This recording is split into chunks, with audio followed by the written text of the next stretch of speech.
Hello, everyone, and welcome to this week's podcast of Dr. Wright Breaks It Down for You. My name is Jessica, and I'm here with my dad, Dr. Wright. Hey, Dad.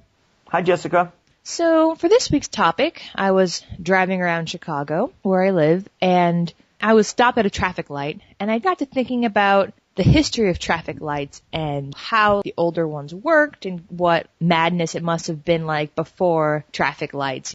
Famous pictures in Chicago of carriages and buggies all kind of piled on top of each other, and how that idea came about.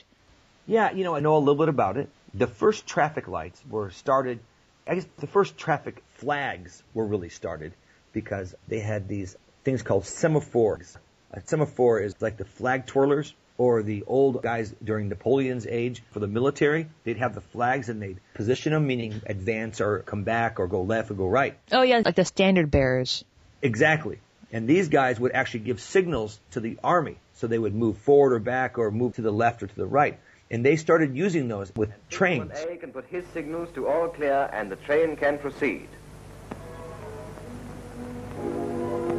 Red meant stop and green meant go. And so the first guys to ever make traffic lights had flags like semaphores that were a lot like the railroad signs. How did those work? You think those were probably electricity or maybe... At the very beginning, they had a guy that would actually pull a lever and the red would come out. It was all done by hand. It's so silly. It is silly. And they do it by hand.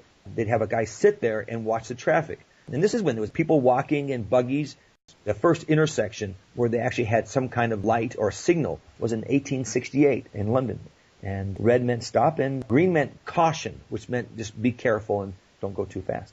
Huh. Yeah, I wonder how they thought of those colors. Because it almost seems like a very historical... Red has meant stop and green has meant go for hundreds of years. I didn't realize that it had been used back in London back in 1868. I don't know. Honestly, I don't know why red and green. I would not be surprised if it went that long time ago when the first standard bearers had the colors. Actually, red is not that powerful of a color.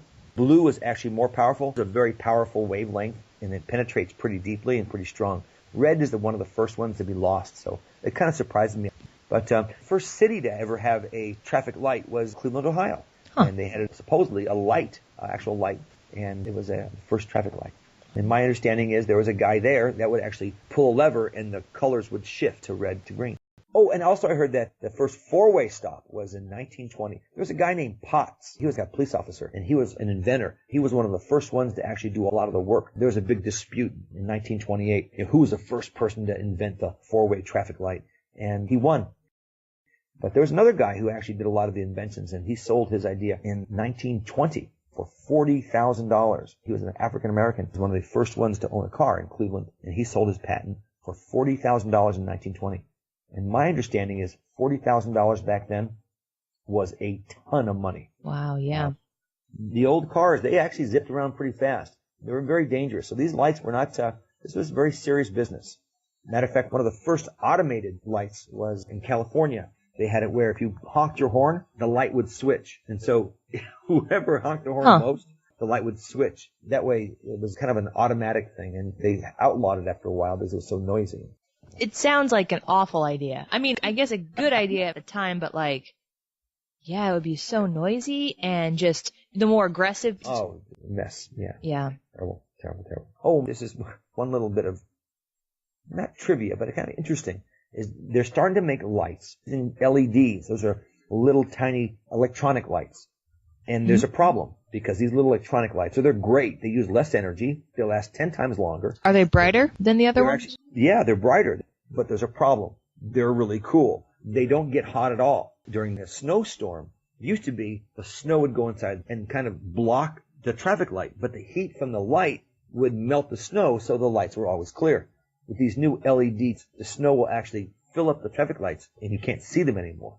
And so it's a new problem. You got to go in there and clean out the lights during snowstorms. What do you think would be a good way to prevent that? Because the old lights are kind of recessed, so there is this chamber type air for the snow to collect. Is the solution to make a flat surface? You made a great point. My initial thought would be, let's do something with heat so that the snow doesn't collect there.